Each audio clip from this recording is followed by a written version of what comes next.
And I think that's actually the benefit of having a Discord community where people know each other, because when we know each other, we have higher resolution on the questions and the answers that we look at together. Also, during the summer, my wife's school year, my wife is a teacher, an elementary teacher, and her school year is ended. Part of the intersectionality between my wife's job and my job is that she works Monday through Friday and I work Sundays, which means that throughout most of the year, we don't get a weekend. So during the summer, I might be gone some Fridays, and I'm talking to some other individuals who can do ask me anything, question and answer type things in place of me on some Fridays. I just asked Paul Anleitner, whose conversation I'll post probably Monday, and he was willing to do it. We had Benjamin Boyce and Andrea do one. So we'll do some of that, but I might also move it to another time slot, and it might be an afternoon time slot. The Friday morning time slot sort of benefits the UK, but is impossible for Australia. And we do have a fair number of people who listen from Australia, so we might try an afternoon time slot on a different day of the week on weeks I can't do Friday. Just kind of shake things up a little bit. So that's coming up. But I am live streaming to YouTube right now, and I see that that's working. Rick has it all set up. Yes, Rick is real. That should go on the bingo card. And so if you're watching the live stream and you want to ask a question, just putting it into the chat on the live stream won't draw my attention sufficiently. And so Rick will post a link to the Bridges of Meaning Discord, and you can come into this Discord channel and you can ask a question live, or you can post it in the text chat under Friday live streams, questions for PVK, and I'll see it there. Probably about, keep an eye on the number of questions that we have here, and probably around 11:30, I'll end the questions that can be posted that I'll handle this week. But usually I leave some room for individual questions that are just asked from the floor as it will. We got a little noise coming in, Rick. It's kind of hard to see if it's coming in through your headset, Rick, or if it's coming in. Okay, it's not coming through your headset. All right, so Rick's large and in charge, as Freddie likes to say. Before I kick off, any questions from the floor? Part of what I'd like to also use these Friday question and answer for is some pushback or some discussion about the videos that I posted this week. Now, of course, not everybody who's in the live chat has seen. I put out about 6 hours of commentary / monologue content this week, and I wouldn't expect anyone to be able to necessarily keep up with that. But if there's anything, I noticed a lot of interesting back and forth in the comments about Michael Malice and his anarchy. And of course, Nate is around with his Christian anarchy.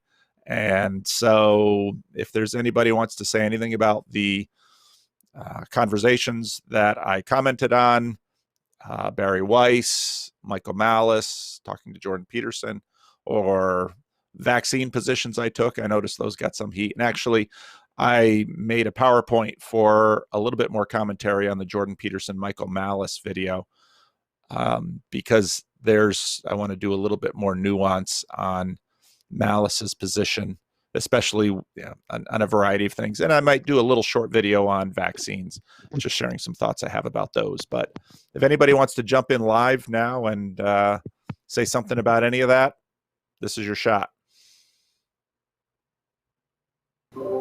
So yeah.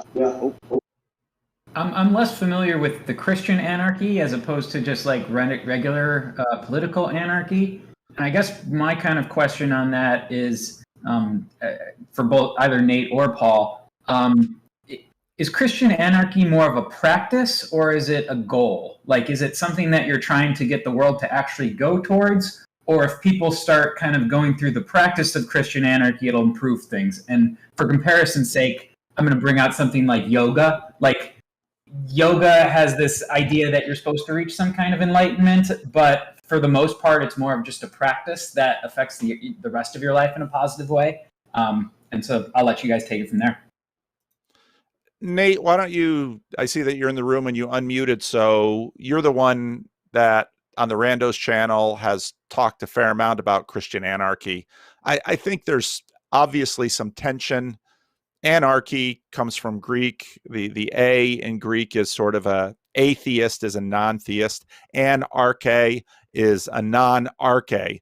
Arche is sort of first, preeminent, authoritative, top of the hierarchy. That's what arche means in Greek. So anarche sounds like a sort of radical egalitarianism, but in a Christian context where there is a definite arche and a definite hierarchy and in many ways a monarchy, there's tension in there. So Nate, maybe you can comment a little bit on what you see as Christian anarchism. Okay, I'll have to make this somewhat brief because I'm actually in the middle of a work email. But essentially, There it are has priorities. essentially it has to do with the concept of autarky, like self-rulership, right? Well, to be honest with you, from my perspective, only the Christian is actually capable of being a real anarchist, because only a Christian is capable of true autarky, because the only path to true autarky is in union with Christ. And that's really the core of it. And it's really in terms of Joey, yes, it's very much a practice. It's just like it's the secular version of it that is closest to the Christian idea of it is kind of like Moldbug's, like living like a like an expatriate in your home nation kind of idea. It's like you belong to another kingdom, so why should you care about this nonsense? It's not going to it's actually going to keep you away from the path of true autarky that only comes through submission and conforming to the image of Christ. I hope that makes sense. That does make sense. Boy, it sure sounds like an Anabaptist position, though. So I haven't had a chance to see your conversation with Luke and with Julian, but seeing Julian in that mix really made me think of Anabaptism. And of course, Luke is, gosh, how to summarize Luke? I mean, he's sort of this free radical that flops between evangelicalism and Calvinism and orthodoxy, and Luke just seems to be a pleasantly unstable element in the Bridges of Meaning constellation. So, oh wow, thank you. Some super chats from Wendy and from Ike. My goodness, very generous. Really appreciate it. I'm here just for the anarchy and chaos. And a lot of people pushed back in the comments on relating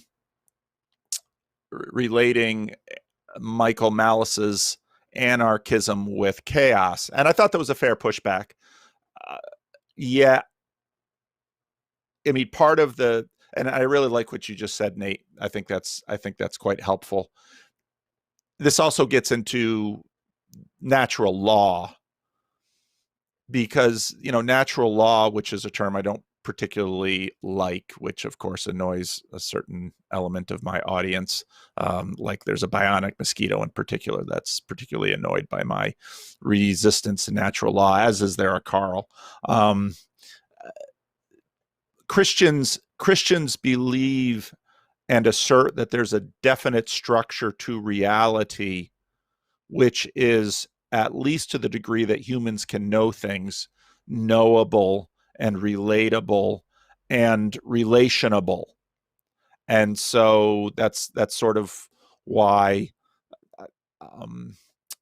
I like the way you framed it, Nate. I thought that was very helpful. So, and politically, I hear and I hear Michael Malice, especially when he starts talking about trolling. I see sort of this anarchism as a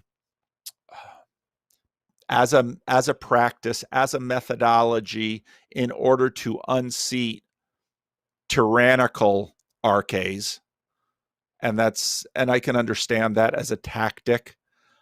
I think beneath it, though, is a anthropology, a theological anthropology that is overly optimistic about human beings. And because I'm a Calvinist, I'm also an Augustinian when it comes to human anthropology. And I think Peterson is, even though he never talks about Augustine, Peterson's anthropology is fairly Augustinian, and Peterson certainly would have come by that, I think, both via the Western canon, because the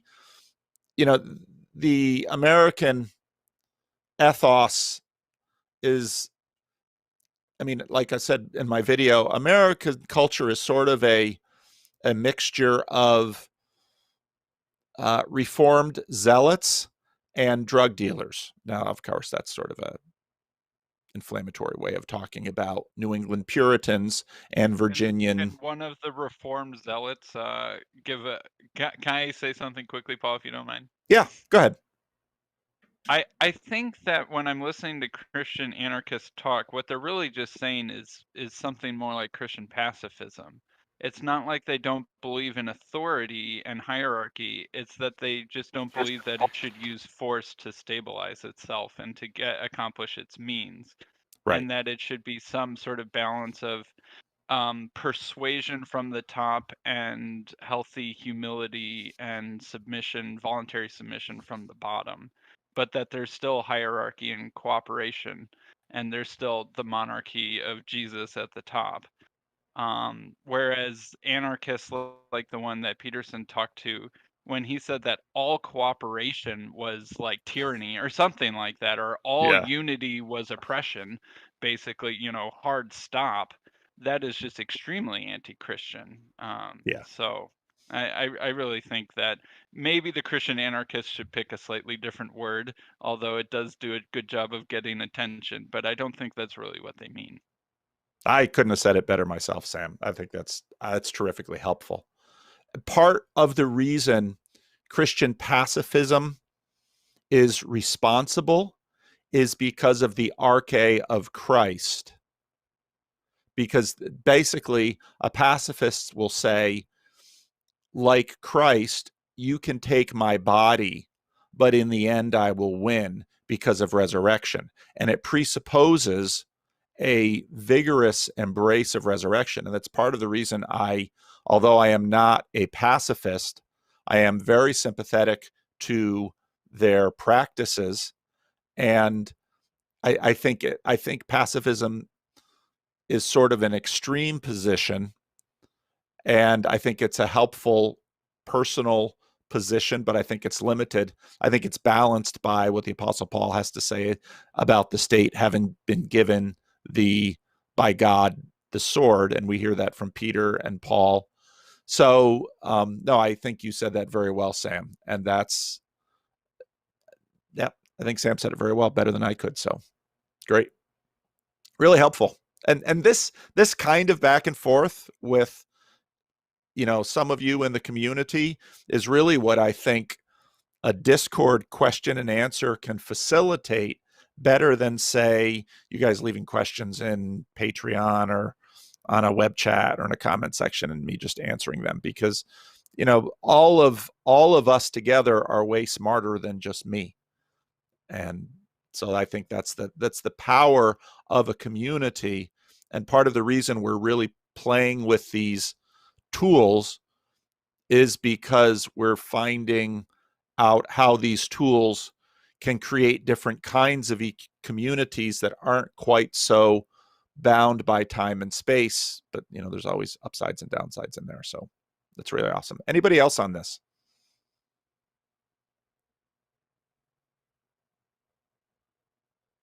All right, I am going to go to questions and answers. And as we do this longer, and as you get to know me and as you get to know each other, the questions get harder. And by harder, I don't mean harder in a theoretical sense, that I can't sort of lift up my eyes to the heavens and make up something that might sound cogent, but questions because they get more personal, and I have increasing reasons to dodge them, but I'm going to try not to dodge them, but yet I'm going to answer them carefully so that they both communicate and I also don't do harm to other valuable things. And Matthew's question is a good example of that. Hi, Paul. You spend a lot of time discussing those right on the tipping point between Christianity and not quite Christianity, such as Holland and Peterson. Let's see. I'm also trying to take notes as I go here.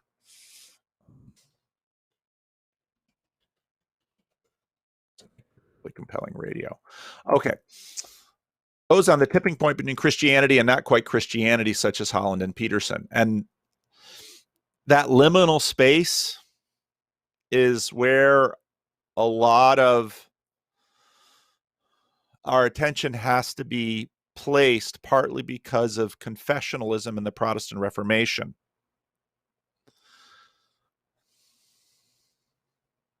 You know, if you watch, so I'm into season 4 now of The Last Kingdom, and I do think it's not as good of a. I like the first couple seasons of Vikings better, but Vikings tended to fall off. The Last Kingdom does have some. It is good storytelling on some ways, but I really am constantly annoyed about how they treat spirits and religion. But if you watch something like The Last Kingdom, you'll notice that the dominant frame that they're dealing with is, that whole show is about struggle between the Saxons and the Danes on, in what would become England. And Christians are an identity, almost like a nationalism. Now, beneath Christians are Saxons and Britons and all these various tribal groups that eventually would sort of grow up to become something like nation states. And, when you have the question of ethno-nationalism versus credo-nationalism, America is a credo-nationalist nation. America has a confession, and that's the Constitution and, to a degree, the Declaration of Independence. The American form of credo nationalism is a product of Protestant confessionalism. When a president of the United States is sworn in, he places his hand on any holy book and vows to defend the Constitution. That's a credo nationalist. That's a confessional nationalist. And so the United States is multi-tribal, multi-ethnic, ethne are the nations, but it's credo nationalist. So as long as you, as a citizen, promise to submit to the confession of the Constitution and its derivative documents, you are a credo nationalist. And what has happened by virtue of ideas of religious liberty is that most of the nations in the West have become credo nationalists. And by virtue of immigration and mobility, for example, if you were to say that the Netherlands is only for the ethnically Dutch, you would be an ethno-nationalist, but part of how ethne, race, and ethnicity has been disrupted by technology, you then would have the burden of proof to demonstrate an ethne on the basis of genetics. And this is, of course, where we got a question coming up a little bit later about the Jews. This is where the Jews are such an interesting group, not just because so many Jews are so very interesting, like Jacob, just to mention one. But they're such an interesting group because they have somehow managed at great cost to weather the changes that have happened in the world with respect to identity and category. All right. So now we're going to get to the table. Don't worry. I'm heading in the direction towards the question that he's asking. If you're watching a program on Netflix like The Last Kingdom, who is a Christian? A Christian is someone who has been baptized. Now, this gets into what has become a regular new atheist attack line, which is, look at all the bad things that Christians have done. And that sort of sets up the no true Scotsman fallacy that rationality rules can sell you a card for. Look at all these Christians and how they behaved. These identities and categories have morphed significantly over the years. Now, in Christianity, a Christian is someone who has been baptized. If you look at, for example, credo baptism, now my denomination, the Christian Reformed Church, has what some people call pedo baptism, which means we do baptize infants. The whole worldview behind baptizing infants is this concept of communal identity. Now, it is sort of mitigated in it is not mitigated, but it is amended in the modern world by virtue of confirmation, or in the Christian Reformed Church, we call it profession of faith, where someone who was baptized as an infant doesn't really become a full member of the Christian Reformed Church until at an age where they can make a public profession of faith. They do that. They stand up in front of the community and take vows. And they take, in that sense, confessional vows. And it's in some ways analogous in the United States to the fact that when a baby is born to an American citizen anywhere in the world, or if a baby is born on American soil, they are an American citizen. They do not vote. They have not yet grown up into the rights and responsibilities of citizenship. They have limited rights and they have limited responsibilities, but they are not, in that sense, a citizen. And this whole machinery that we are so used to in politics of citizenship and credo nationalism is all an application of Protestantism in many ways. Okay? And so when you look at a program which, no matter how messed up it is in terms of trying to represent what a 10th century or 11th century Saxon or Dane living on Albion, living on that island off the west coast of Europe, would believe. Well, you can, the best you can do at this point is just trying to read some primary source material from that period and then try and find a really good historian, because, of course, who leaves the primary source material but just, monks, people who write. So even that is not necessarily it's very difficult to create a program that bridges the gap between 11th century England and the modern world and have it be compelling and interesting so that it provides the kind of interest that our attention economy exams. Anyway, all that is to say, before I answer this question about the Lord's Supper, we need to address this question of identity. And one of the best analogies for that question of identity that is understandable for the broadest possible audience is, in fact, nationality and citizenship. Because in an ethno-nationalism, nationality is something analogous to membership in a church. Okay? Now, I've just crossed a whole bunch of other lines by bringing in that word membership. And yes, Joey, I'm going to talk a lot about this first question but we don't have a lot of questions, so I'm going to excuse it. And it's my channel, so I do what I want.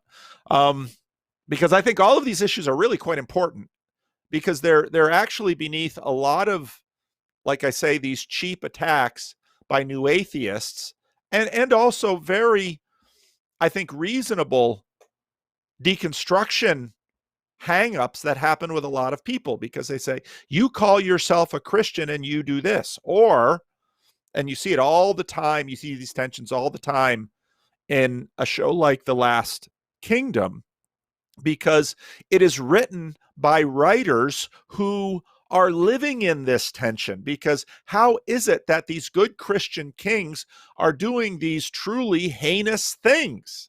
And the characters in The Last Kingdom who are sort of, they say these things like praise God in such a, anyway, the attempt to represent faith in that program. And then you get someone like Biaka, who is sort of the father of Uhtred, Father Biaka. And, so Father Biaka in that show sort of represents your contemporary pluralist, maybe a bit deconstructed mainline Christian who is trying at once to somehow represent the faith, and at the other hand also be faithful to who in many ways is sort of his adopted son Uhtred, who is the main character and the hero of the whole program. So these issues are extremely difficult in terms of who is a Christian. And this question of who is a Christian or what is a Christian is so tremendously difficult to answer. And so this is where my version of Calvinism comes in. Because, a Christian is anyone that God says is one. Yeah, well, how well is that accessible to us down here below?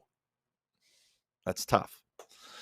So, okay, so now we're going to start moving towards the next sentence, which is, were they to attend your church on some tour of Sacramento? So Jordan Peterson, now COVID is lifted and he wants to do another book tour, and he comes to Sacramento, and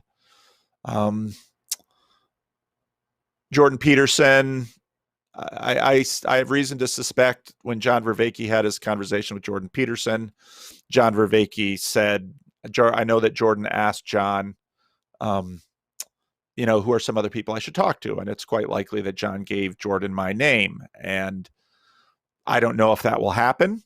I don't know how well the conversation will go, but the ball's in Jordan's court. So if he wants to talk to me, he can obviously find me and I'll say yes. I say yes to randos. I'll talk to Jordan.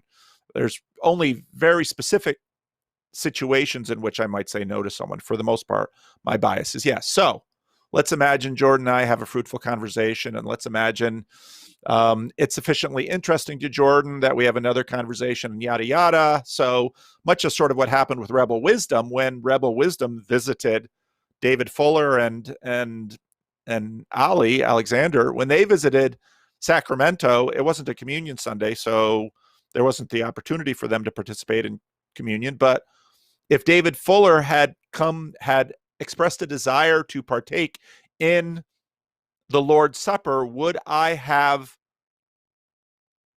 welcomed him? Now, again, there's lots of layers to that welcome, because in the Christian Reformed Church, the elders are the ones who fence the table. Now, right away, that fencing the table triggers an entire tradition, an entire central aspect of the Protestant Reformation.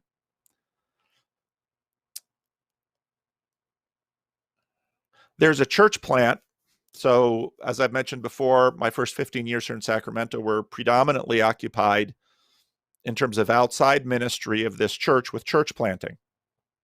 And this issue of closed communion or open communion is a big deal in church plants. So get out your bingo cards. When I was a missionary in the Dominican Republic, they practiced closed communion, very closed communion. To partake in the Lord's Supper in these little churches in the hills of the Western Dominican Republic, you needed to be an official baptized member of the church. But that got entangled with a lot of the credo nationalist questions, because almost all the nations in the West are credo nationalists, because they're by virtue, they're so multi-ethnic because of the way that the immigration and colonization of the Americas happened. So in order to serve communion, the way communion happened in the Dominican Republic is we had a little group of us huddled at the front of the church. And in order to be in that circle, you needed to be a baptized member of the Iglesia Reformada in La República Dominicana. And the pastors there had incredible power, because if you did something a pastor didn't like, he'd put you under 3 months of discipline, which meant no communion for you for 3 months. Bang. No appeal. Just the way it is. Just power. Pastor just decided that. The pastors were autocrats there. So what that usually meant was a tiny little group of maybe 6 or 8 or 10 of us. And first we would do foot washing, which to my delight was one of the things they would actually let me do, because I was so high up in the status for reasons of their own. But because of that, I was Jesus. And so I got to wash their feet, which was an enormous privilege, an enormous pleasure, and a high point of my time in the Dominican Republic, because I got to serve them.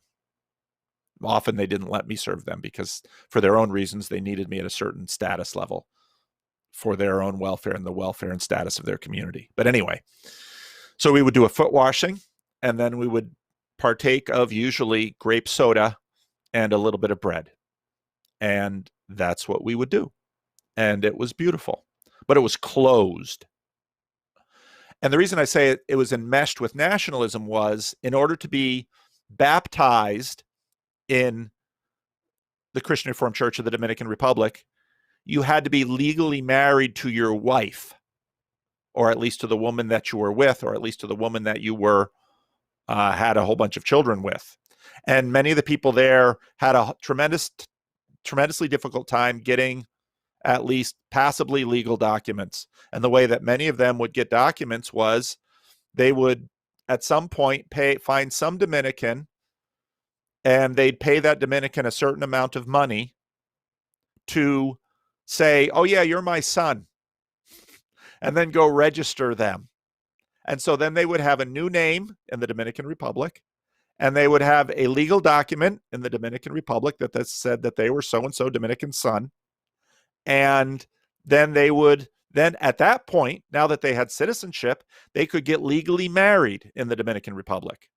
And so I actually had a Sunday in which we baptized, married, and ordained a pastor all in the same Sunday. And he married a woman that he'd already had 18 children with. It's all these layers of arche that we had to negotiate in order to sort of line everything up. And people who could do that could receive communion in the Christian Reformed Church of the Dominican Republic. And some of you might say, holy cow, is that right? Why do you say that? Well, even by a highly Protestant theological tradition like the Christian Reformed Church, who 70 years ago only had communion once a quarter, and I could talk about those reasons, not every week, even though Calvin wanted it every week. The Lord's Supper is a means of grace. So you've got all of these people who are faithfully attending these churches and chapels. Those are two different levels of churches in the Dominican Republic. All these people who are faithfully trying to be Christians, and they never receive the Lord's Supper. Never. Until they get their documents right.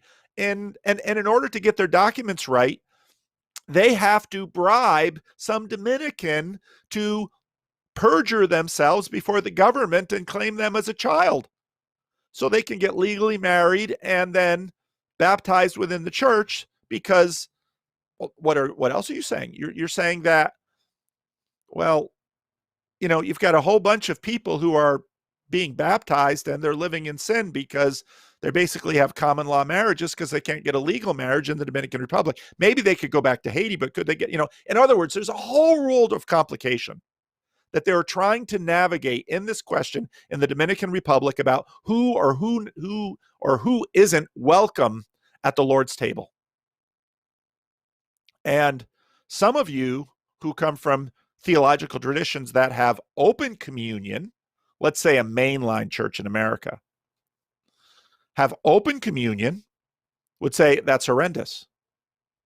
There's a book I have, I think her name is Sarah Miles, I don't remember, Take This Bread. She's a lesbian, mainline, Christian, boy, I've just triggered a whole bunch of you, woman who wrote really quite a beautiful book about the power of the meal. Sounds Roman Catholic, right? So what I'm saying is that over generations, these lines get really long and really complicated. And when it comes down to something like Jordan Peterson is on tour and coming to Sacramento, and Saturday night, Jordan Peterson and I, we've just become best buds now. Me and Jordan, we text each other and we're chatting all the time, and he's always on my channel, and maybe Jordan's low status so we can afford this by that point. But me and Jordan are best buds, and Jordan shows up on Sunday morning, and what's he supposed to say to the elders? I act as if I believe in God. Now, the Christian Reformed Church tradition is one of closed communion. My mother was born and raised in Whitensville, Massachusetts. She was baptized as an infant at Pleasant Street Christian Reformed Church. She went off to Calvin College, married Stan, went to Paterson, New Jersey, raised 3 kids there. Every summer we would go up to Whitensville. It's only 3 or 4 hours north of Paterson. And we would visit Pleasant Street. And sometimes if my father was there and they needed pulpit supply, they would ask my father to preach. So he would preach. And still, if it was Communion Sunday, my mother would have to appear before the elders of the church in order to be allowed to take communion on that particular Sunday, because she was not a member of that church. Now, in one level, that is crazy, because at that point in the 70s, 2/3 of the church were cousins or distant cousins of my mother. They all knew where she was. They all knew she was Stan's wife. Stan, for serving communion, didn't have to jump through the hoops that my mother had to for partaking communion, and that was his wife. I mean, that's closed communion. And there are some real reasons for it, because it takes this passage about not taking the Lord's Supper in an unworthy manner. And that's a whole nother conversation, okay? But that's closed communion. Now, a whole bunch of you are in the process of joining the Orthodox Church. And yeah, they take catechesis seriously. Yeah, they take communion seriously. There is power to that. You just don't stroll into an Orthodox church and take communion. Now, I can stroll into a Roman Catholic church, especially, and I'll let you Catholics fight over this, because I know you already are. If I pick the zip code well, if I pick the parish well, if I pick the diocese well, I can stroll into a Roman Catholic church and partake in the Mass. No questions asked. Heretic though I be, at least with respect to some Roman Catholics and how they view me. So does the Roman Catholic Church practice closed or open communion? When I got to this church, one of the elders said, we practice close communion. I thought, well, there's a theological innovation. And I never asked him what he meant by that because he probably couldn't articulate it, but I've spent 20 years watching the tradition of this particular local church with respect to communion. They don't do as Pleasant Street did back in the 70s of sort of, saying, filling out a card as to whether or not you could take communion. They don't theologically practice open communion, but the elders who are distributing the elements have discretion. There was a Sunday once, for a while, we were having people come forward for communion because we were playing around with liturgy and some of those things. And a family had been worshiping church, and the tradition of the Christian Reformed Church is baptism as infants and profession of faith as young people. And there was a family that had been attending the church semi-regularly, and a 10-year-old boy came forward for communion. And I paused. And my practice was, now I'm going to get into infant communion in a minute. My practice was, I didn't know whether I should serve this boy communion. I didn't know what this boy knew. I didn't know to what degree he was cognitively, rationally, intentionally participating in the sacrament. So I paused. And this little 10 or 11 or 12-year-old, he wasn't a very tall kid. I don't know quite how it was. He looked at me and said, I've been baptized. I gave it to him. I thought, okay, right there and then, you answered my question. Now, back to the church plants. We recently had a little church fight in one of our church plants over this question.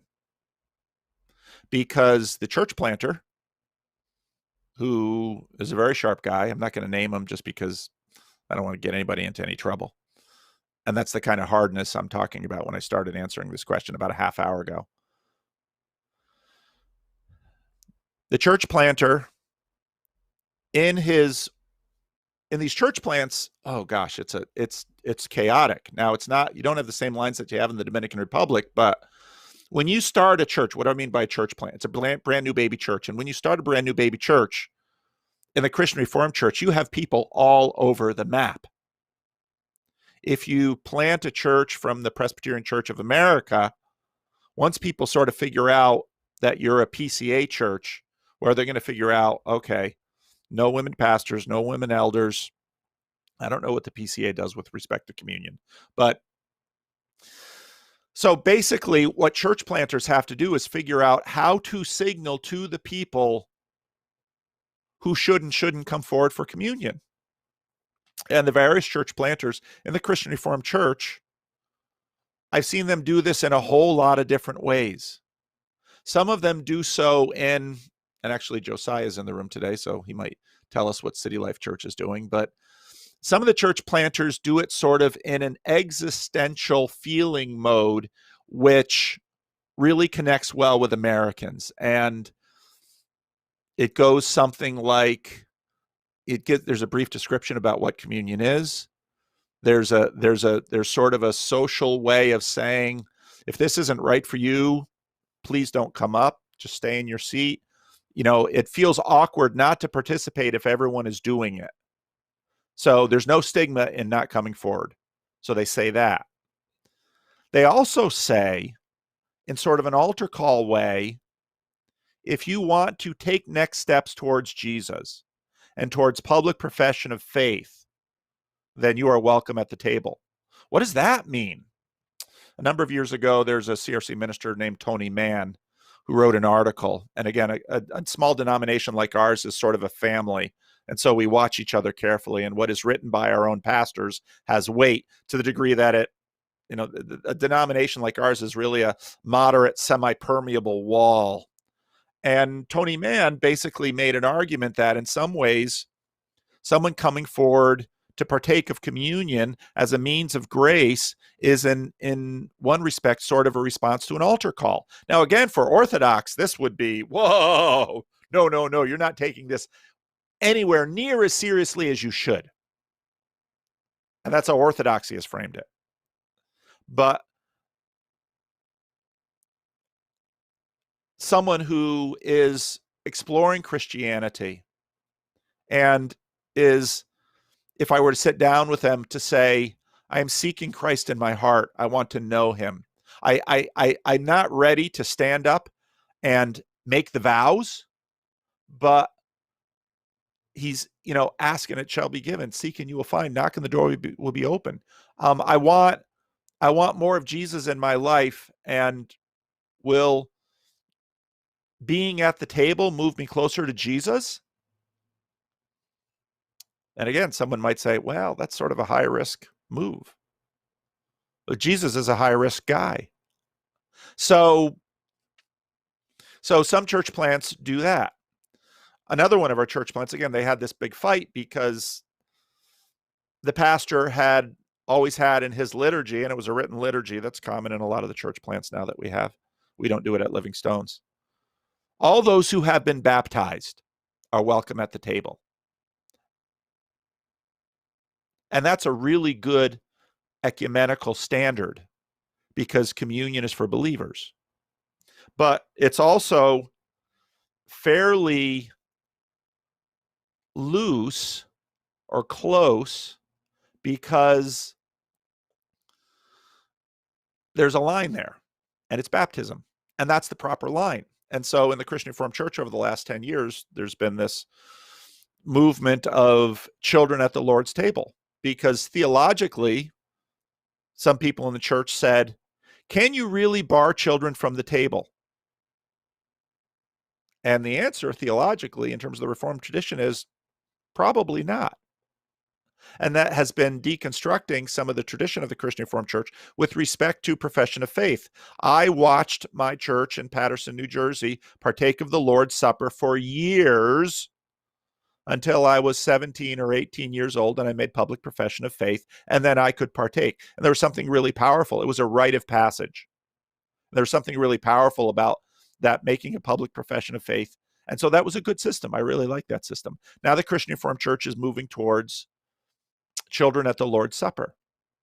And they sort of halfway stepped it by saying children can participate if they go before the council and make an age-appropriate confession of faith. And so that's the Christian Reformed Church's way of trying to have it both ways. But then that is being tested because some people are coming forward and saying, wanting their infants to receive the communion. Oh. So then there's a lot of theological reflection in the Christian Reformed Church on that and in individual churches. Now, the particular church fight that happened in our church plant was the pastor had always said all of those who have been baptized are welcomed at the table.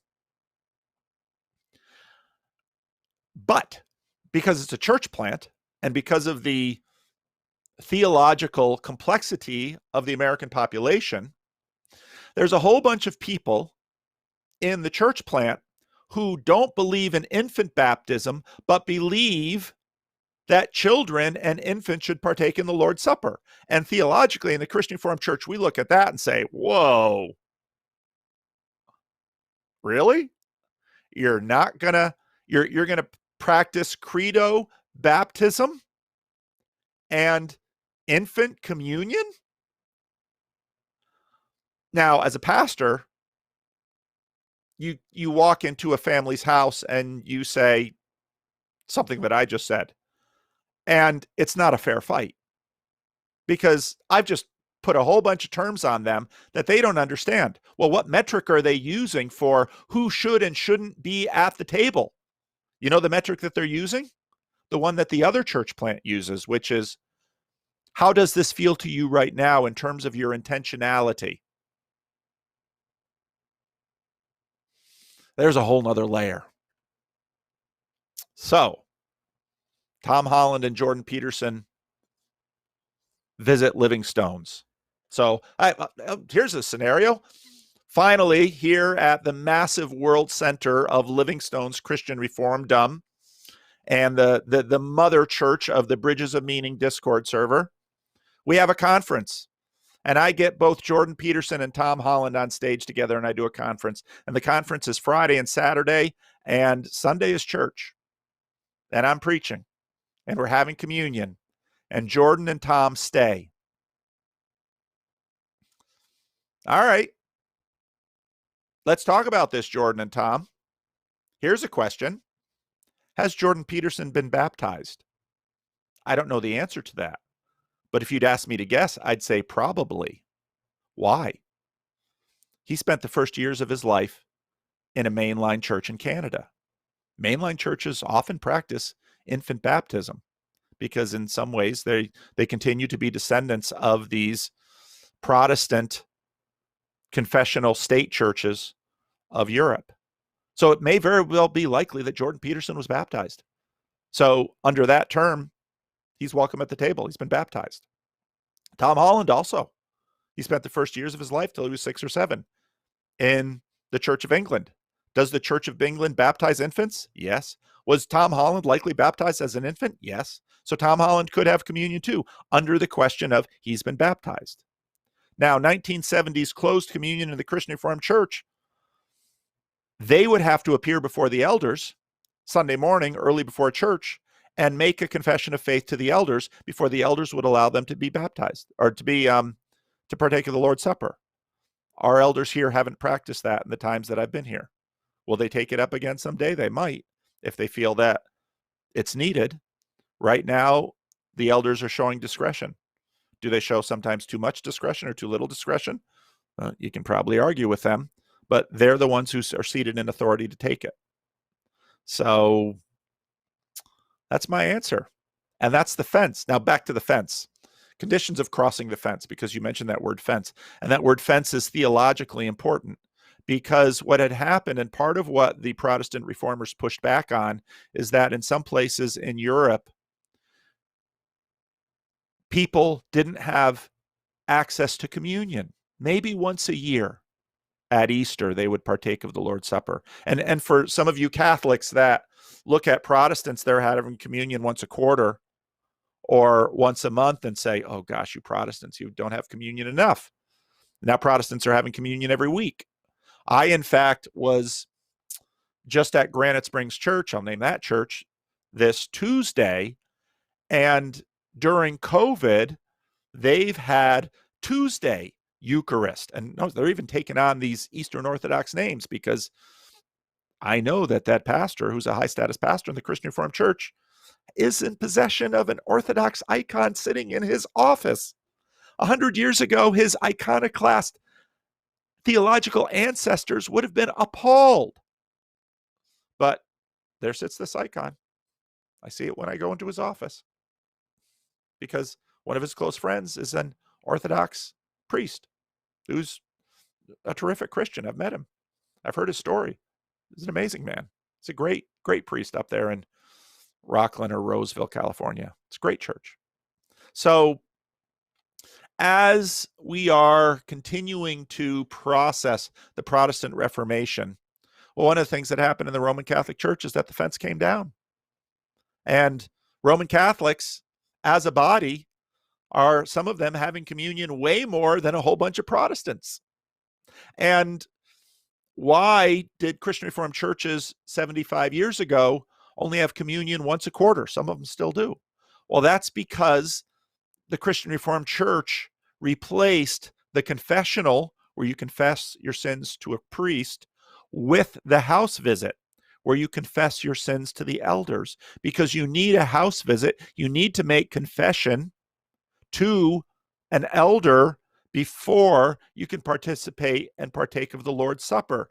And that's a real high standard of not taking it in vain or misusing the sacrament. Now, the way that got popularized in the Christian Reformed Church was a liturgical tradition where, so as not to partake in an unworthy manner, Christian Reformed people, and this is an amazing thing, I should probably write about this because now that I've seen the church much more broadly, reflecting on my own denomination is more interesting. In the Christian Reformed Church, what you needed to do and what you learned to do before you partook of the Lord's Supper was to sort of do an internal moral inventory to figure out if you've really sinned badly last week. And if you feel really sorry for your sins right there, right before you take communion, that's what you need to do. Now, ironically, this is analogous to one of their church plants that gives basically the pre-communion talk of authenticity. And you might say, boy, that authenticity surely is really postmodern.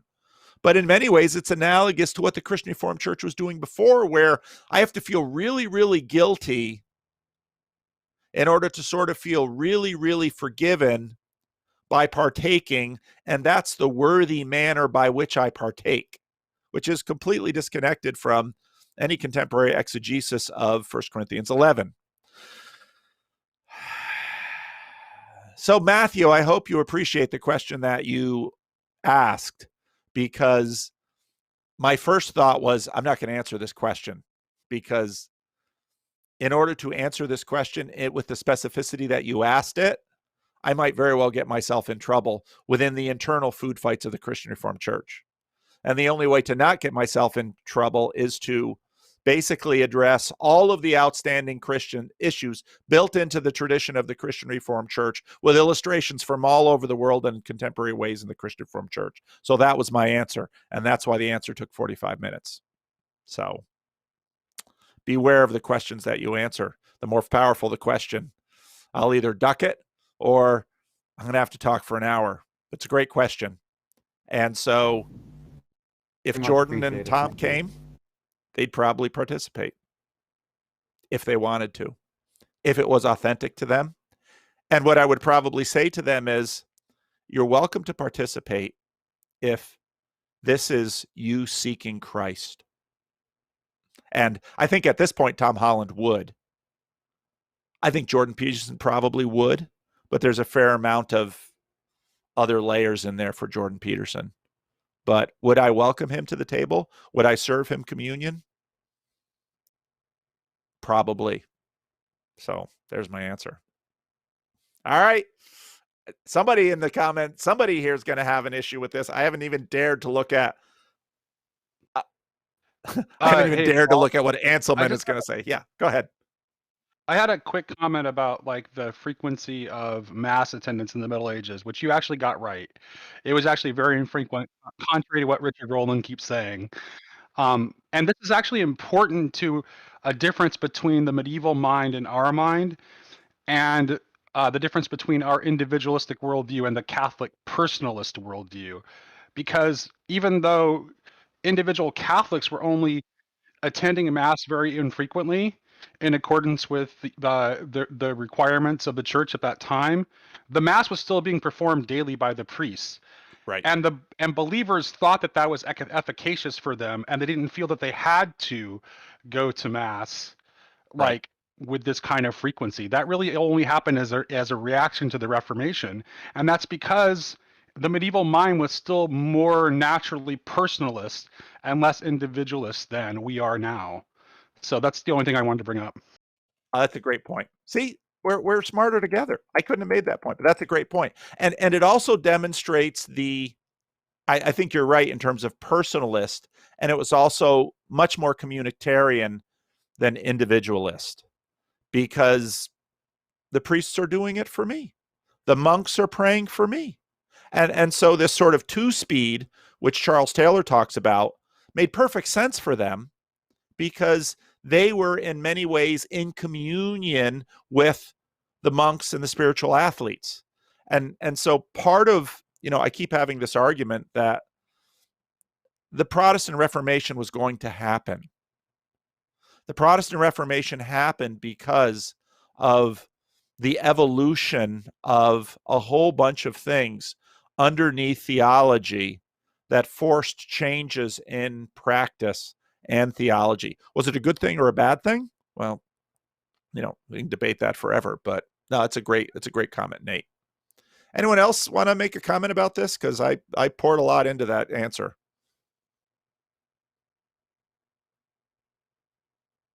All right, we'll keep going. This is another good question. There's a lot of good questions. We'll see how many I can get through. Hi, Paul. I'm a new Christian for a few months. Tomorrow is my second service as an adult. Congratulations. I commend you for this. And I wanted to check if this is normal. What is normal? I have struggled with daily porn addiction for almost 2 decades. You have my heart. That is a heavy burden. Tried many times to stop. Hadn't worked. Tried asking God to help. Hadn't worked. A couple of weeks ago before bed, instead of doing my usual prayers, I just focused on confessing my own brokenness and inability to deal with this issue and for God to help me. Afterwards, I felt like I should, moved, compelled, delete the porn off my computer. It seemed odd since I have had internet whenever I wanted, but I did anyways. Since then, I have not felt the desire to look at pornography at all, like zero. Not like I am fighting back temptation. The desire is just gone. I'm trying to make sense of this from my modernist perspective because that isn't how habits work. Not at all. Habits and addictions are not like light switches. You don't just turn them off when you feel like it. Basically, I am trying to make sense of this, and any insight would be appreciated. Why now? Why didn't prayer work before? Was it because I was more fervent? The focus on confession. Why would deleting it matter? Is this type of behavior change normal for Christians and just no one mentions it because it's so normal? I'll answer that one first. No. Does it happen? Yes. I'd say it is infrequent, and I would say it is blessed. Sorry if this seems crazy. It's not crazy. I'm so glad you asked this question. I've known, so I'll use, what's his name? From Unbroken, the book. Louis begins with a Z. I could guess at it, but I'll be wrong. It's not Zamboni. That's the thing that you fix the ice with. And a whole bunch of other few Z names I have in my head are going through, but not the right one.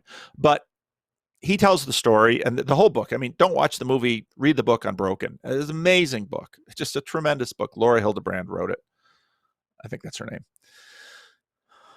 This guy suffers just unbelievable trauma and is a really incredible guy. And he survives the most barbaric Japanese internment camp, comes back to North America, becomes an alcoholic. Of course. You know, anybody who knows anything about trauma knows, of course, he became an alcoholic. And this guy who was a world-class sprinter, a world-class runner, set the record for how many days in an open raft at sea, only to be rescued by the Japanese, who tortured him horribly, came back to the United States, had business success, married the woman of his dreams, and was destroying his life on alcohol. Goes to a Billy Graham crusade, walks forward, never went to AA, never went to rehab. Jesus beat alcohol. Does it happen? Yeah. Is it normal? No. Most times alcoholics come to me, get into rehab, do a 12-step program. It's probably going to be a fight.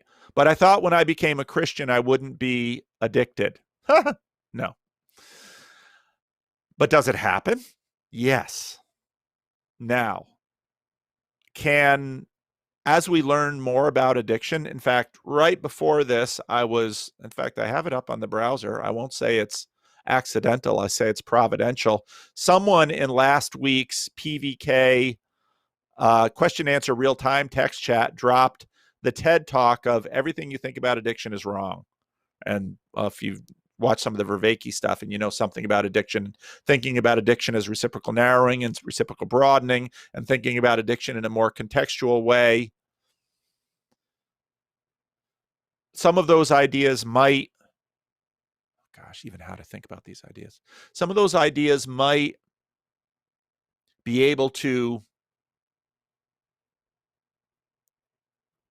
in sort of the 17th century seeking God through natural theology, way of filling out how this might have happened, because you're in the midst of a conversion by, and again, I don't know who you are or anything, but just by, I'll hazard speculation by virtue of what you wrote here. Christ is changing you. This week I preach on Paul on the Damascus Road. And for the last couple of weeks, and I've done this before on my channel, Stephen is stoned and Paul is holding the cloaks, and the heavens open, and Stephen sees Jesus seated at the right hand of God and says so. And Paul's sitting there, and it's like, Lord, if you're going to open the heavens, give a, flash over to Paul there, who's holding the coats, and convert him too. Save those poor Christians the persecution he's about to mete out. Nope. Doesn't happen. Wait to the road to Damascus. And then bang, the guy is turned around. And Jacob can weigh in for better or for worse.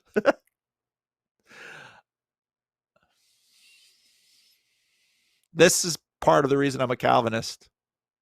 God does what he wants. He's the potter, we're the clay. We can't figure this stuff out. I had a conversation yesterday with a podcast. This guy has a very interesting YouTube channel, over 1 million subs, and he's got an audio podcast, which is different from his YouTube channel. So I don't think our conversation will be on his YouTube channel. I think it'll be on his podcast. But if you really, there's all these questions about what the heck is Paul's crazy Calvinist? He's not John Piper. He's not, is he even Christian Reformed? What on earth are we going to do with Vanderklay? You want to know the heart of my Calvinism? Is that God's grip on me is more important than my grip on him. And that's part of the reason for my answer about communion. Is you came, now were you more earnest in this confession than others? I don't know. I can't make that measurement. Is this just God's timing? I don't know. I can't answer that question. But God's grip on you is more important than your grip on him. And that should give you a tremendous amount of comfort and joy. So Andy Kuyvenhoven, who used to be a Christian Reformed minister, wrote a devotional book on the Heidelberg Catechism and called it Comfort and Joy. First question and answer of the Heidelberg Catechism: what is my only comfort in life and in death? That I am not my own. That my relationship with God is not something that finally is up to me. Do I have responsibility and agency in it? Absolutely. But his grip on, his ability to hold on to me is much more important than my ability to hold on to him. Because if it's up to me to hold on to him, I know my fickleness. I know my sinfulness. I know my weakness. I want a God with a strong grip. And I want that strong grip on me. And that's what I'm going to bank on. And so I'd say praise God. I don't know if it'll last. I pray it does. But, and this again is why I'm a Calvinist, because we, in terms of democracy, we have this meritocracy, and we sort of implicitly apply that to Christianity. And we say, oh, the degree of your, saying it in such a consumer way, the degree of your satisfaction of being a Christian is dependent on how hard you work at it. There's something true about that. Because, here's another AA saying, if you work it, it'll work. Meaning, I've seen lots of people find joy and renewal in 12-step programs. And I think 12-step programs are 50, 60% efficacious, at least first time in, which is better than nothing. But if you work it, it works. All right, great. And so, yeah, you should it's both and. You should work. You should seek Christ with all your heart. But I'm a mess. So I need him to track me down. And so you have some people who are amazing Christians, and they're just amazing Christians, and it's just been God's grace. And it's, someone who maybe will struggle with a porn addiction. Andrea, are you doing the dishes? Oh, someone muted her. Someone who's a porn addict who might struggle with this for the rest of their life, they might listen to this story, and they might make them angry because they say, God is unfair. Here's the thing. Any charge that we bring to God that he is unfair is always a function of our ability to judge the world. And so when we do that, we judge God. And that's why I don't think we can judge God's fairness or not, just like a 2-year-old can't judge their parents' fairness or not. And in fact, once they become a 6th grader, sometimes they'll say, you treated my brother this way and you treated me this way. That isn't fair. And the parent will say, you're 2 different people. And I have what's best in mind, and I'm going to do it. And sometimes that means it's not going to be fair, that there's going to be different rules for these 2 kids. And that's because I love you both. And I believe that with respect to God. When we come to God and they say, you're not fair, you healed him of his porn addiction. Bang. Why didn't you do that for me? Go ahead and ask God. Ask me anything is 24/7 with the Almighty. Okay. And I think if he were to sit down and take you in his hand, meet you in the eye, he'll say exactly what he said to the Apostle Paul. My grace is sufficient for you. My power is made perfect in weakness. So, is it normal? No. Is it blessed? Quite possibly. Will it last? I hope so. There might be other challenges for you down the line. And so God, in his grace, decided to just answer your prayer and remove this. Why now and why not before? Oh, another super chat. Thank you, ABC. My goodness.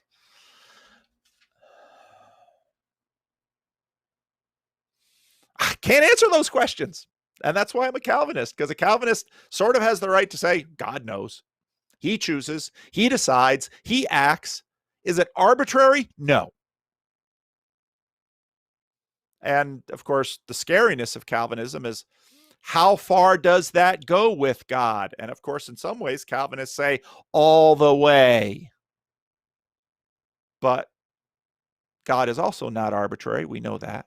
I mean, I loved in that I only watched part of the Rando's conversation with Nate and Luke and Julian, and Luke talked about God not being a respecter of persons. See, part of the problem of being a human being is that we're short-lived. We're not as smart as we could be. We only can know so much. And that limitedness is part of what we embrace with God. It's part of what we embrace. We say, and that's where we say, we come before his throne and say, hey, I know myself. I know myself. I'm faithless. I'm fickle. I'm weak. I'm not anywhere as good of a Christian as I should be. I don't hope to measure up to the standard set by my Lord in the Sermon on the Mount. But to the degree that I can, I will promise to be your servant, and I will offer you everything I have. That's what a Christian is. And there are some days you just feel like, oh, screw it, I don't want to be a Christian. So I praise God. I praise God for what he's done for you. And I hope he continues to work through your life. And again, to those who say, I wish God would do that for me, I'll give you the Apostle Paul's answer. His grace is made perfect in weakness. And if you're struggling with something, and again, this is why. So talk to, Chad's around here. He's, he's outed himself in terms of his 12 steps. The few of the others of you have. That's why there'll always be 12 steppers in church, because what they get in there is something integral to the faith, which is this confession. I am not my own. Thank God I am not my own, but belong life and in death and body and soul to my faithful Savior, Jesus Christ. Can I trust him, who has fully paid for all my sins with his precious blood and sets me free from the tyranny of the devil, watches over me in such a way that not a hair can fall from my head? Look at my head. He let all these hairs fall. I would love to have the hair I had 40 years ago. I don't. Not a hair can fall from my head. Well, at the will of my Father in heaven. You mean God wills that I be bald? Guess so. Sorry, Vanderclay. Bald is for you. Here we are. So there's my answer. Shosh Jules. Hi, Paul. I'm quietly listening to your channel and often pick up books you mention. I read Silence and found it difficult. Yeah, it is a difficult book.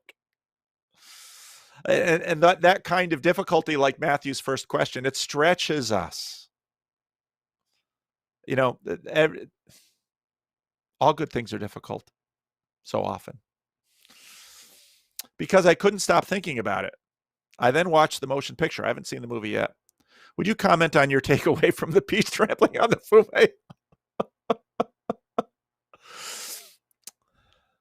Is it an act of love or defeat? Yeah. As a Jewish person, I grew up with my father warning me, one day they will come and get us. Now, as a Jewish follower of Jesus, I anticipate persecution from anti-Semitism, and I fear anti-Christian action will not be far behind.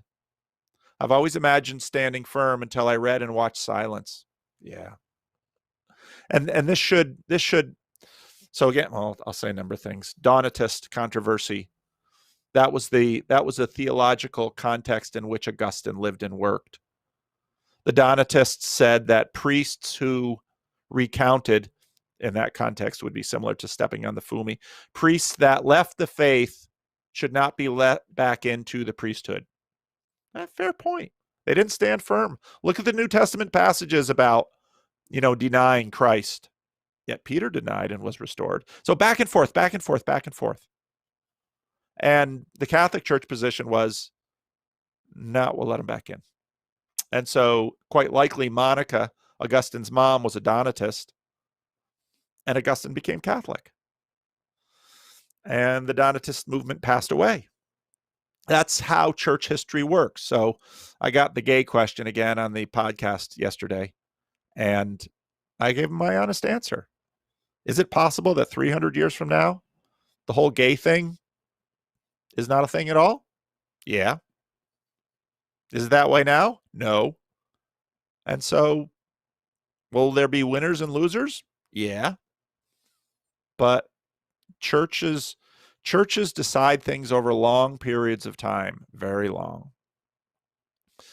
And what is beautiful about that book is it illustrates the fact that actions, you often hear me say narratives are massive compression engines. Actions are sort of, in my video this week, I talked about data, narrative, and icon. Actions are like icons, especially if we're consistent in an action, in that the decision to step on the Fume takes a world and puts it into an action. And that's because the world is in that action. And of course, you see this definitively in the actions of Jesus, in the crucifixion and the resurrection and the ascension and the second coming. It takes the entire world and compresses it all down into a singularity, one point. It's amazing. But in that story, and that's the power of that narrative, so what's better? To step on the Fume and save the life of these people that you've helped convert, or to not step on the Fume and have their lives be taken? Now, on one hand, you could look at that and say, well, it's better to save life, so you should step on the Fume, even run the risk of damnation in order for the love of the people. Well, that's powerful. Well, let's take it a second order, because, well, let's say you don't step on the Fume. The people that you have converted, you're in a sense their arche, you're their head. And again, look at a medieval model. You're the priest. You have to be holy for them. So you don't step on, you step on the fumi, they see that and they say, Jesus isn't real. Now they're all in jeopardy of damnation. So what do you do then? Or maybe you step on the fumi and say, or you don't step on the fumi and say, kill them and then kill me and we'll all be together in paradise. Is that the better way? You have to answer that question by your action. And by virtue of the question I just answered before, we're all limited and sinful and weak. So, but yet we've been given this agency that, quite frankly, we don't deserve. Which to me is one of the great arguments for, if you believe in a Christian God, this world has some quality of a sandbox where, Peter denies Christ and he gets restored. Judas betrays him and he's damned. I'm not going to get into the question of, is Judas in hell right now and universalism, yada, yada. I'm not going there, because you have to deal with these stories at the appropriate level of analysis and not push them too far. And that's not making a statement. I've already talked about universalism and why I'm not one. But you still have to deal. It's like the story of Lazarus and the rich man. You have to deal with that story at the level of analysis and not push it too far. The story of the prodigal son. You have to deal with that story at the level of analysis and not push it too far, because it's a parable. And to say it isn't true because you couldn't locate and map that onto a particular, yada, yada, yada. Anyway, too many disclaimers. So, yeah, it's a great question. And, I think about my own Jewish ancestry. Looks like my ancestors, Jacob was helping me dig around in some of that stuff, and others of you have too. Some of my ancestors became very nominal Jews in northern Netherlands and started marrying outside the community. I don't know why my great-great-grandfather sent my great-grandfather over here and none of the rest of his brothers came to America. What did he do to tick off his family? What did he do to so screw up his life that he had to try living in America? But so that particular branch of the family tree came to America and was spared the Holocaust. So the other branches of that family, if you go back far enough, I can find them in the records of Sobibor and other places, because most of the Jews who were killed by bullet and not by gas chamber. Read Timothy Snyder writes about this. So, yeah. Will persecution come? Maybe. I just read something recently so Chinese persecution of the church in China is very real. And what a lot of Chinese pastors fear is the end of persecution, because they know that the end of persecution would make them soft. And this is the craziness of humanity. And it sort of maps onto the answer of, my grace is made perfect through weakness. These Chinese pastors, in their persecution, have a union with Christ that I probably can't and won't experience in my affluence and comfort and laziness. And I know that because there have been periods of my life when I wasn't persecuted by the government for being a Christian, but there were crosses I had to bear. that I could not have endured without the daily presence of Christ in my life. And so during those times in my life, I sought him in a way that I often don't and often don't now, because things are easier, things are better. But there was a sweetness in my communion with him during those times that I also don't enjoy now. And so when the Apostle Paul says, my grace is made perfect in weakness, I know what he's talking about. And I know how this maps onto the porn question. Because I know what it means to plead with Christ. Can you please resolve this issue and take away the pain? And Christ says, no, I won't. Why? Because, Paul, when you're not in any pain, my visits with you are perfunctory, indifferent, maybe even haphazard or sporadic. You come to me when you want to be my friend. It's sort of like, what the Godfather says to the undertaker who wants a guy who abused his daughter to be killed. You're not showing me a lot of love, Paul.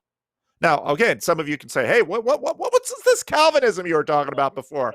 Aren't you saying you have to seek God? Yes, you do, with all your heart.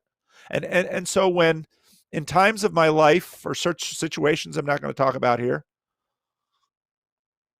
I was really feeling under the cross. I had a sweet communion with Christ that I don't regularly enjoy as much now. And so those Chinese pastors that say what we fear is the end of persecution, because right now I am blazing hot for him. Now, might they sin in that blaze? Yeah, sometimes we do that too, because that's how we are. But those Chinese pastors know if all you have is Christ, he is more than enough. And they can testify to that in ways I never will. And that's why the blood of the martyrs is the seed of the church. Tertullian was right. Was it Tertullian? I think so. Sam will correct me if I'm wrong. So, yeah. Will persecution come? It might. And if it does, it's everything that the Bible talks about. That's the fiery furnace. The dross will be gone, and the true, and some who are wobbly will become mighty men of God and women. Others who looked impressive won't be anything. That's the way this world works. So it's a great question. All right. You guys added more. Here we go. Okay. I'll try to pick up the pace. 11:30. Oh gosh. All right. End of questions for this week. There we go. Okay. Matthew, yes and no's. There's a famous quote that says, every man should plant a tree, have a son, and write a book. What are your thoughts on it? I think it's a great quote. Moreover, from a Christian perspective, how can one balance temporary things with things that last longer? That's always a question, even in the secular world. Do you need to pursue a career to feed your family, but pursuing that career takes you away from the family you're designed to feed. And your children probably need you more than they need your money, but they do need money too. Life is full of those kind of things. So I think it's a great quote. You should plant a tree. Why? Because basically you're saying, I'm investing in the future beyond myself. You should have a son. Why? Because that son or daughter is going to teach you more about yourself than any book. It's far more specific. You should write a book. That's a great idea. Or at least you should try. Why? Because again, in some way, all three leave a legacy for the future. And people today who are not having children are a gift from God. But they're like so many other God's gifts. They're, you know, when we give a gift at Christmas, we want something that, people are going to be happy with. It's going to make their life better in a very shallow, consumerist, hedonistic way. Those are the kind of gifts we give. When God gives gifts, no, it's God gives really good gifts. But so often the really good gifts are the ones we look at and say, do I really want that? It's out here. So much of my talk is sort of male oriented. Maybe this is male oriented too. Let's say you've been given the gift of beauty.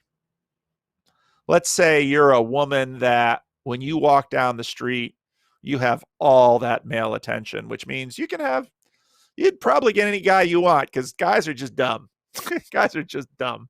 Guys are just so vulnerable to a pretty face, at least to a certain extent. Most guys. Is that beauty a gift? Wow, yes. Is that beauty a curse? I've known beautiful women, and they understand the complexities of a really big gift. And yeah, really big gifts are complex. Are you super intelligent? Is that a gift? Yeah. Is a complex gift? Yeah. So trees are good. Suns are very good. Robert answers it. A book is never as good as a sun, and often a waste of a good tree. That's a great answer. As a follow-up on Matthew's question, how should Christians look at their daily labor? On one hand, maybe stacking shelves or washing dishes might sell us short. On the other, we could spend our whole life trying to find that perfect job. How does a good life and our good labor intersect, in your opinion? That's a great question too. It has to be, it's part of the discovery of vocation. And it's very Greek to value work of the mind or work of the words over work of the hands. That's not Hebrew. Even though, how many Nobel winners are Jewish. God begins the story. God is a God who gets his hands dirty. And this is the heaven and earth. This is the meeting of heaven and earth that we find in God in the Hebrew scriptures that you don't find in the Greeks. And so, monks often, they had work of words and work of the mind, but they also had work of the hands. And so we should have both in our lives because they're both good for us. And keeping them together keeps heaven and earth connected. So, but in terms of each of us, we have to figure that out. And that's a difficult thing. And again, this is where our affluence and our opportunities are sort of double-edged, because, 100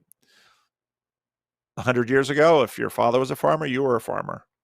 My father was a minister. My grandfather was a minister. I'm a minister. So it's tough. It's a good question. The Magic Wagon. Hey, Paul. The question is a bit beyond what I'm able to grasp, but I hope you can catch it.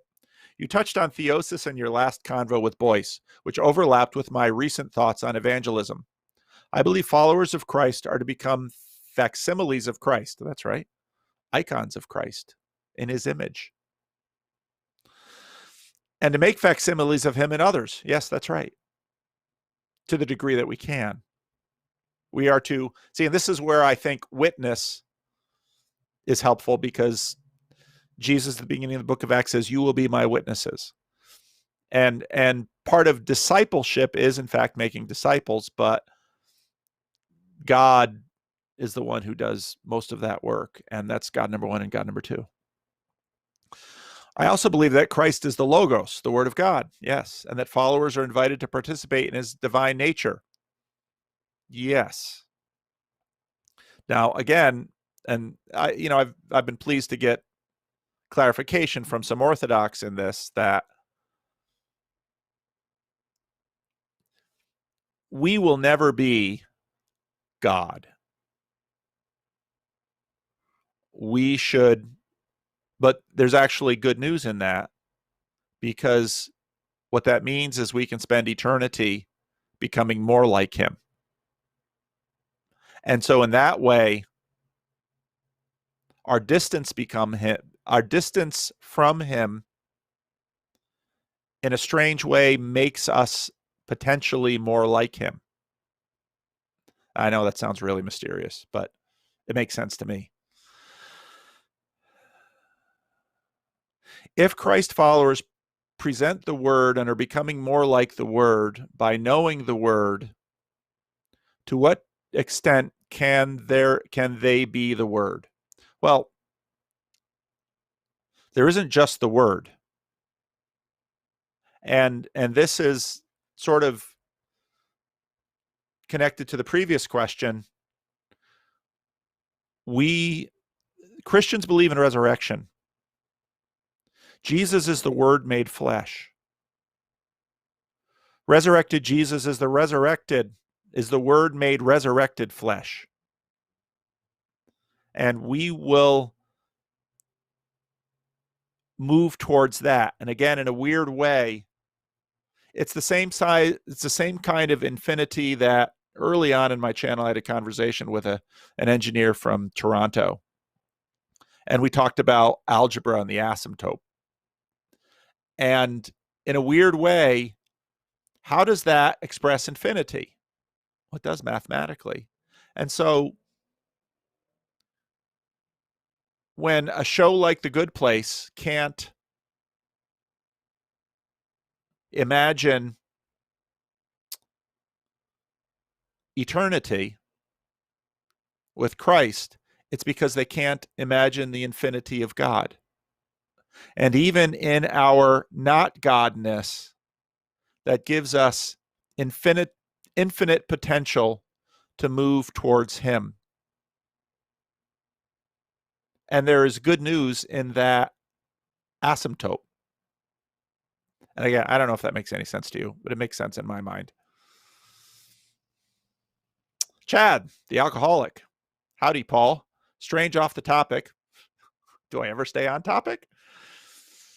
Have you had an opportunity yet to watch Bo Burnham Inside? No, I haven't. And you know, I was looking over these as Rick was wrangling everything in this morning, and looks interesting. So it looks like it's on Netflix. So I'll have to check it out. So thanks for the recommendation. Always looking for Netflix is sort of so I have this ongoing relationship with my wife around technology.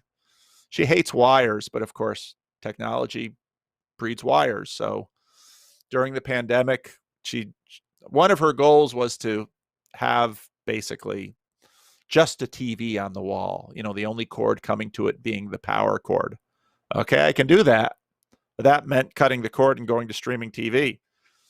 And so there's all these different streaming services, but there's that big Netflix button on the remote. So that's where my wife always goes. So I'm always looking for more Netflix stuff that I can watch with my wife, and something we can enjoy together. So I'll check this out. Currently enjoying the current season of Alone, and also watching the first season of Alone, which I'd never seen, which is fascinating. I'm really enjoying it because it's like Alone for newbies. Like 3 people tapped out in the first 3 days. It's like, wow. Now, of course, Alone is, hardcore survivalists that go out there and they know how to deal with a bear and they know how to deal with a wolverine. And that one season where that guy, shanked a muskox, that was amazing. Anyway, Zero Carton. Question. I saw Peugeot's recent video with Rafe Kelly and they talked about emergence and emanation, which I'm still not sure how to think about, and wanted to see if you had light to shine on it. Does emanation refer to the illumination spirit idea in the conscience and having that idea manifest and emergent to the necessity that is encompassing the action? Yeah, I think that's part of it, at least to the degree that I understand it. All this was new to me, and I kind of got thrown into the deep end sitting between Vervaeke and Peugeot, because those two start talking, and it's like, what? I mean, that one video conversation that those two had, it's like, what? It's like, man, if anybody's going to understand what you two dudes are talking about, you're speaking in tongues and someone's got to interpret. So, sometimes between those two, I do my best of, being the spirit of interpretation between them. And so I feel myself with you in that I'm still trying to get a handle on emergence and emanation. And I part of why I do my videos and try out these words and get things wrong and then read the comments, because I'll often learn from you about it. Because again, there's lots of smart people out there who watch these videos. And so, if you're just watching my videos and you're not checking through the comment section, you're missing out on about half the good stuff, because boy, some of you people write really great comments. And yeah, I just give it the little heart, because I can't just, because there's different times when I have different abilities to engage with this stuff. And so often I'll just read the comment. I know Mark complained about that. I wrote this meaty comment. You just got this little heart. It's like, yeah, I don't have time to write meaty responses. So if you're not checking out the comment section on my channel, you're missing probably the smartest stuff of the channel. Because sometimes I read comments and it's like, wow, I learned way more by reading this comment than I learned by doing that video. And so again, this channel for me is a sort of a private gymnasium of growth and education, and you all are a part of that.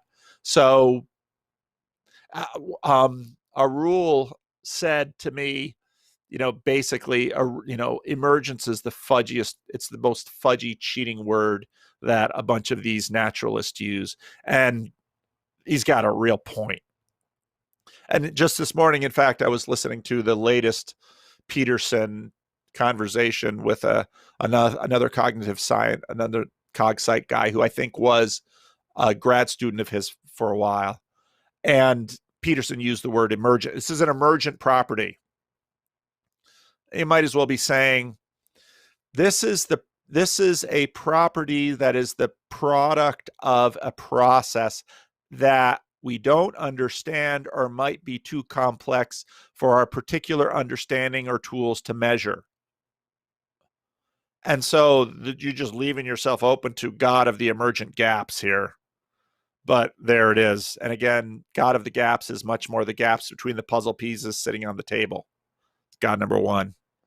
And natural, the reason Newton did theology and the reason early science was wanting to know God more was because they had a thorough understanding of God number one. So, and I liked how I thought Peugeot's conversation with Rafe, Peugeot was really at his best. And this is where conversations can be really good. And this is, of course, Peugeot or Vervaeke's Dialogos. And it's what Peterson's been talking about and practicing too lately. And Peterson's talked about that. And I thought his conversation with Michael Malice was good, even though I found Malice frustrating. And this afternoon, if I have time, I'm going to make another video on that conversation, because I don't know that I was fair to Malice, partly because I don't know enough about him, and a bunch of the people in the comment section know him way better. And so if some people want to make recommendations for particular Mike or Malice, I'm not going to spend a lot of time on him, because I'm not tremendously impressed by him. That's not my intuitive take. I may be wrong. I'm open to being wrong, but that's my initial take. There's always a first impression, and the first impression is always, do I want to know this person more, or I don't think so. And he's kind of, I don't think so. But sometimes the more you look into someone, the more you see. And so on second opinion, there's maybe more there. So I'm leaving myself open to that. But anyway, emanation. Okay, so Peugeot and Rafe Kelly. Rafe Kelly's a really good conversation partner. And you've seen that. If you haven't watched, I know a bunch of you, just by virtue of the metrics, don't watch some of the conversation videos, which I think in some ways are the sweetest part of the channel, that and the Freddie and Paul show. But although I'm so conflicted about the Freddie and Paul show, always have been conflicted about the Freddie and Paul show for certain reasons that I won't go into right here. But those conversations, so Rafe really pulled out good stuff from Jonathan that I think Jonathan wanted to get out of his conversations with like rationality rules, and it just didn't work. Conversations and relationships are like that. And Rafe is such a good guy, such a good conversation partner. So I thought Rafe really brought some stuff out of Jonathan in that conversation, which is why I think part of the reason Jonathan posted that on his channel.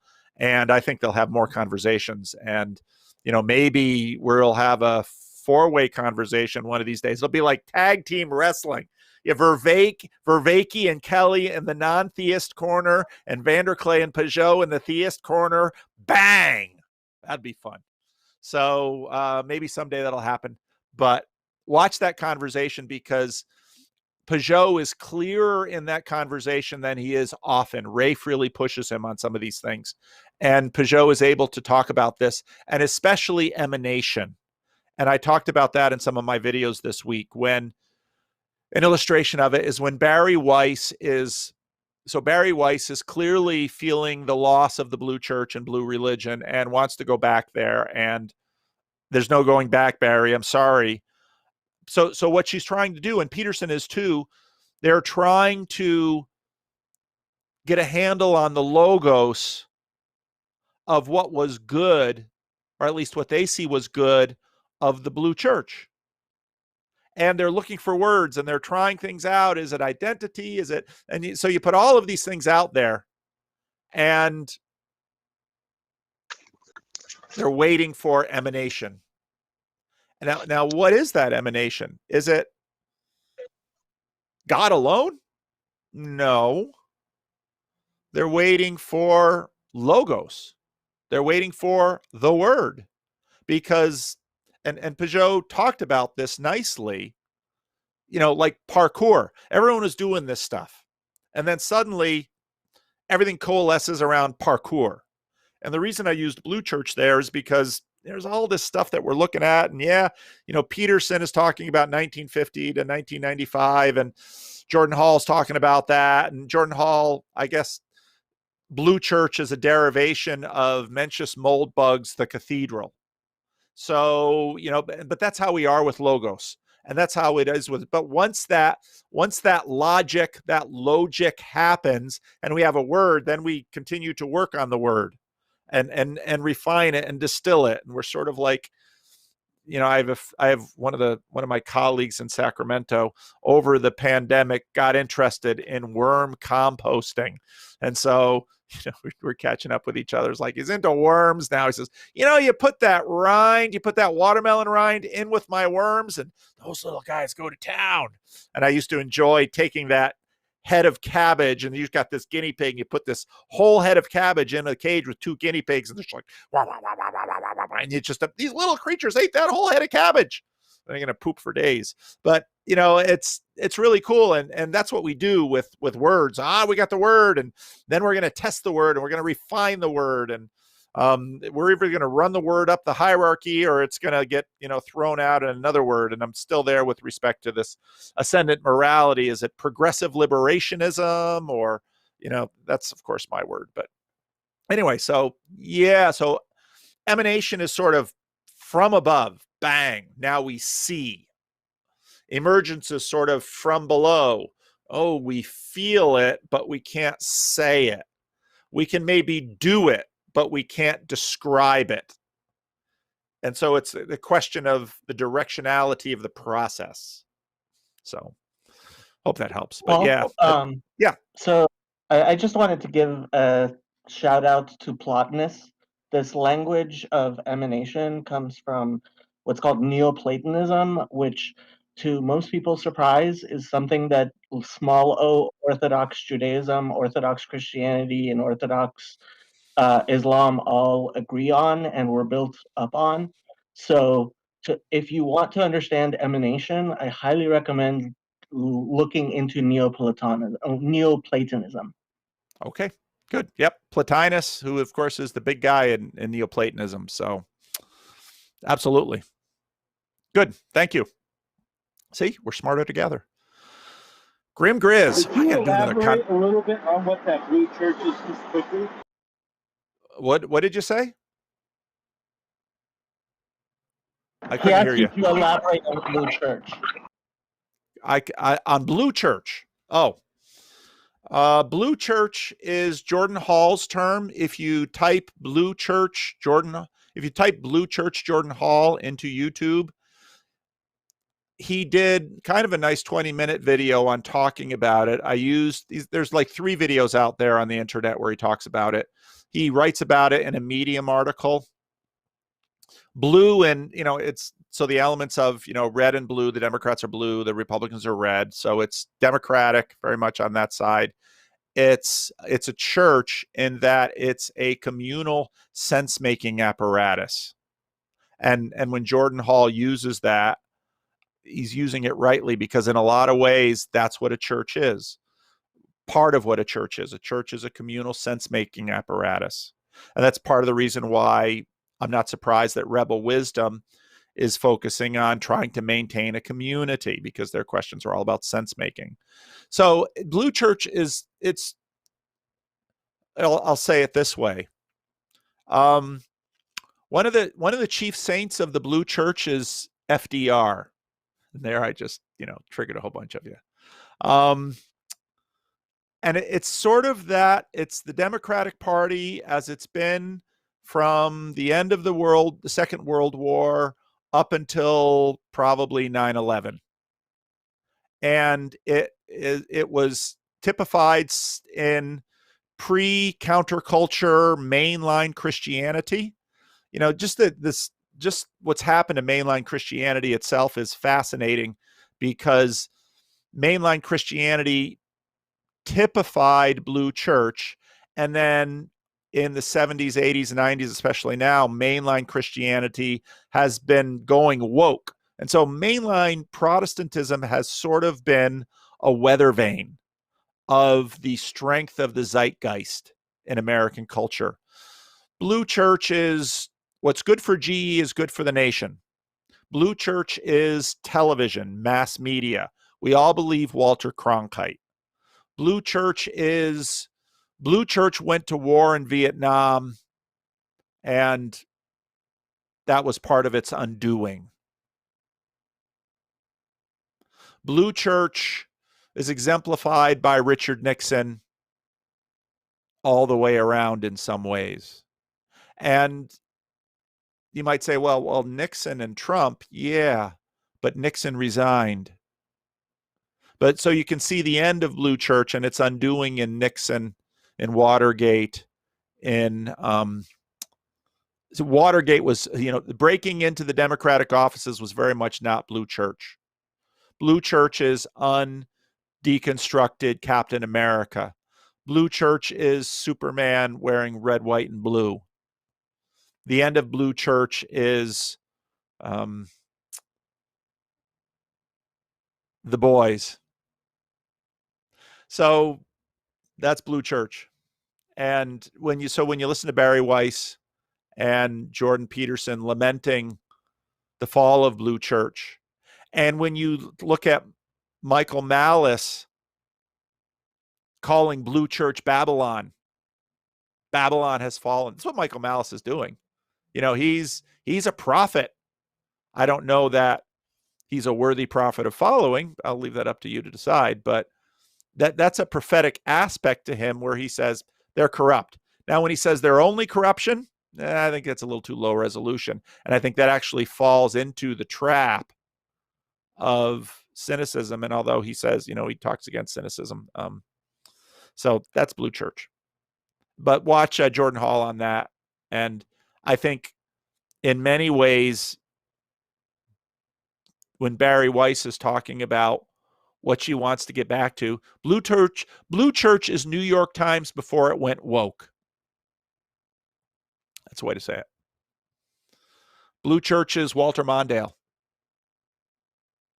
Jimmy Carter's a little different, because he's got some of that evangelical fundamentalism in him, and part of that Anabaptist streak in him that has a weakness to woke. Anabaptists will go woke pretty quickly. Some of them will. And so if you look at Jonathan Peugeot went to Africa with Mennonite Central Committee. Those details aren't unimportant. In many ways, I am fairly typical IDW, because up until a certain point, I was a very reliable Democratic voter. And of course, that ticks off a whole bunch of the evangelical and fundamentalist Christians. So how could you vote for abortionists? Yeah, Rick is in there raving. Rick's gonna walk out on me now. So yeah, Yeah, Blue Church. Hey, All right. Paul. Yeah. Miles here. I'm in Canada, and I've always wondered, in Canada, Honda has a red colored branding, and in the USA, Honda uses a blue colored branding.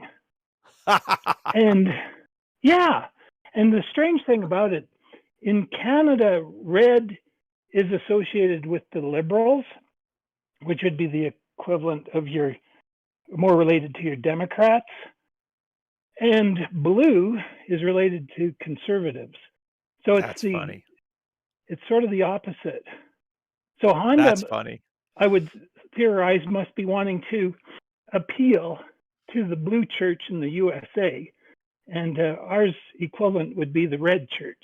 Anyway, just an observation. Yeah. Well, you'd have to ask yourself, what principality is Honda? Is what's at the top of the Honda principality? Is it making really good small engines? Or probably what we're listening to are the marketing companies that are, and they're asking the question, who's got more money? Now, boy, this is wild stuff. But thanks for that. That's really cool. You're welcome. All right, Grim Grizz. Oh, go ahead. Grim Grizz. Do we have to look to Adam for the role of male in the family? Since Jesus was all abandon everyone and follow me. Deep down, I'm really asking because of the way you normalize backseating control over what plays through the devil's backscreen altar in your home in order to maintain familiar relationship with secular people. Questions like this, Grim, may make me shut down my channel. Remember what I said at the beginning of this about good questions? Nah, that's good. It's okay. Even if you don't address the political associations of the money behind Netflix, one could look at such as what they did to Sabrina the Teenage Witch, and wonders if financial supporting this something a father man should do without closer consideration. Would you please speak on the Christian father's role in the home? If I need to translate that into English, I can. I'm sorry. I think I understand what you're asking. Oh, if you want to take another shot at it, that's fine. But basically what you're saying is, what I hear you saying is, you should be something of the demanding father. Which Peterson talks about that archetype quite a bit. And you should lay down the line and say, no TV in this house, because in terms of my Dutch tradition, that was the thing. Let's cut out the worldly amusement. We're just going to read books. But stuff can sneak in books. So there's a question about, and this gets into the question of the antithesis, which in the Christian Reformed tradition has been a big deal. Partly because and you've heard me mention this guy's name before, Abram Kuyper. Abram Kuyper was a polymath. He founded a university, established a newspaper, he became prime minister of the Netherlands. He led a purifying movement out of the state church, which bonded with an old one to become something like the Christian Reformed Church, and whose ancestors settled. And what's really weird about Abram Kuyper is that both sides of the Christian Reformed Church appeal to him. He was both the kind of guy who would say, we need to see movies so we can do cultural exegesis on them. And another part of him would be like, you need to destroy television because it's of the devil. So there's a purity question here, which is, I'm not going to spend money on anything that supports ideas and habits I don't agree with.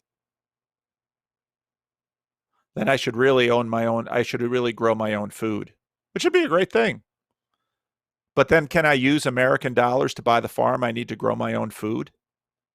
What's interesting is that these purity cultures, there's a dynamic to purity that the woke are purists and anarchists on the other end are purists.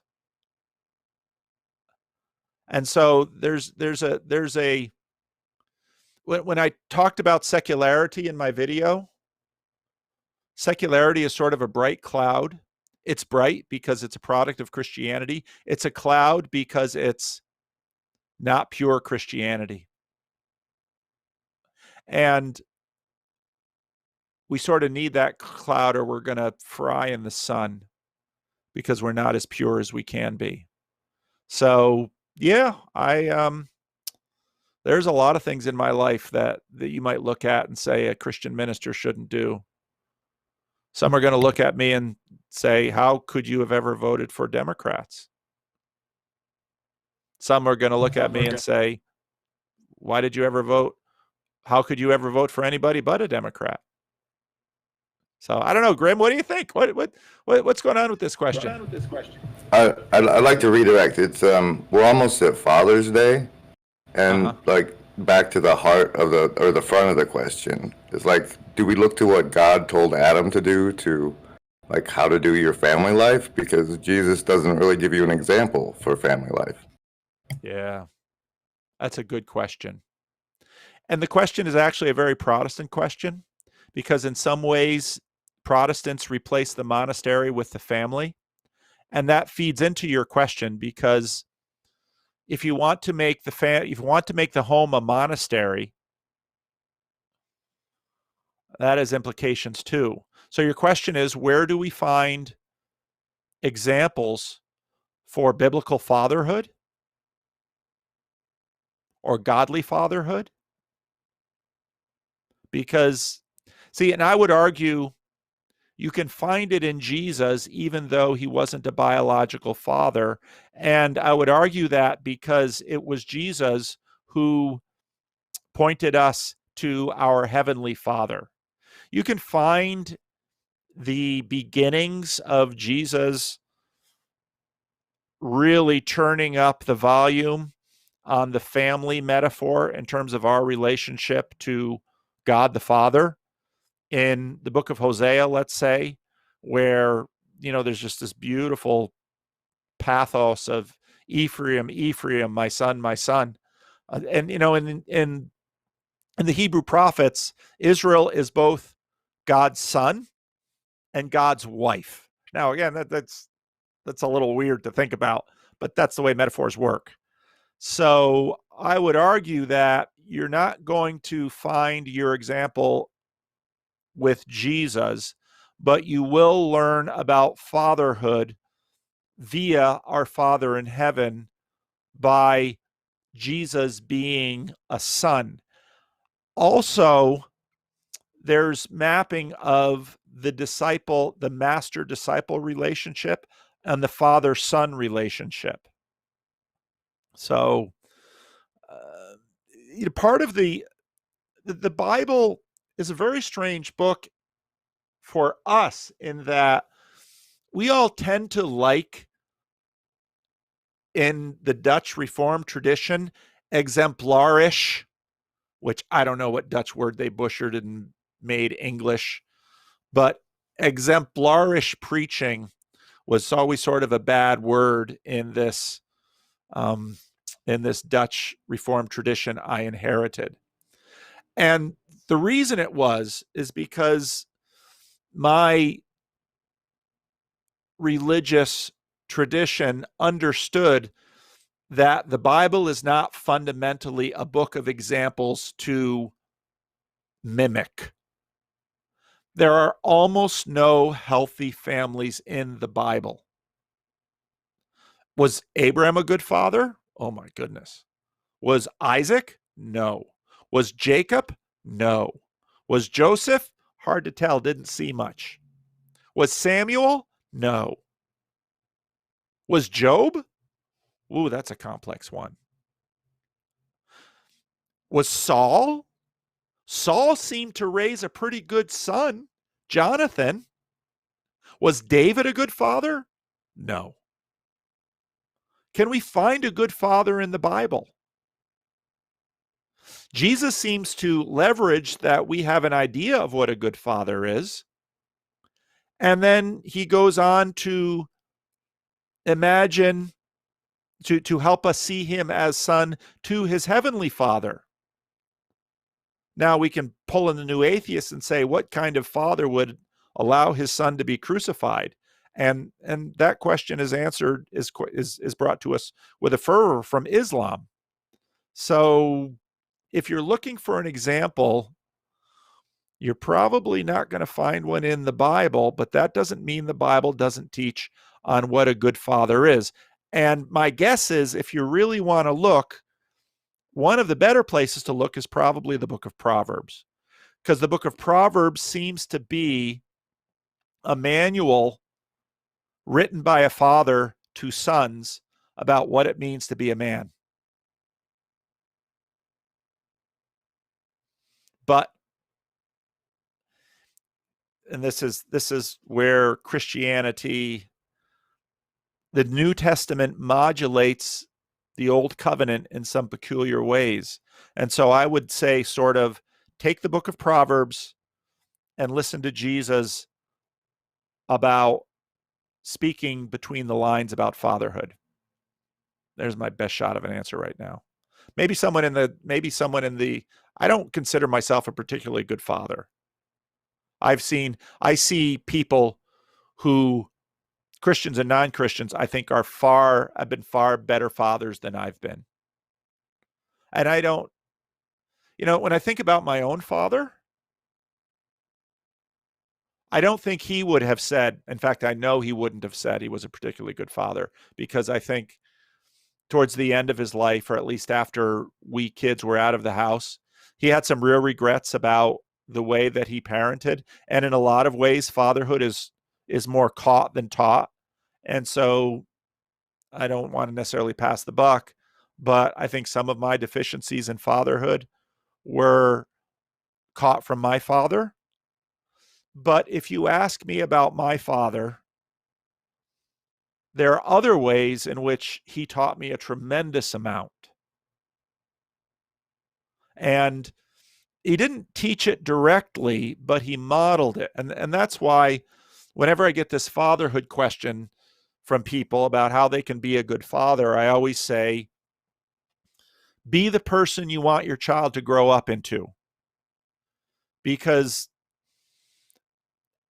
this direct instruction channel that we as a culture have all this faith in, we shouldn't have anywhere near as much faith in it as we have. It's important, and it's very Protestant.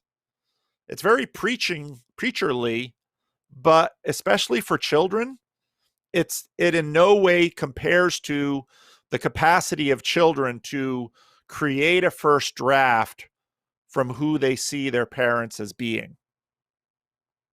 And I think there's actually a lot of wisdom built into that, because a child growing up will look at other people's fathers and sometimes think, I wish I had that father and not my father.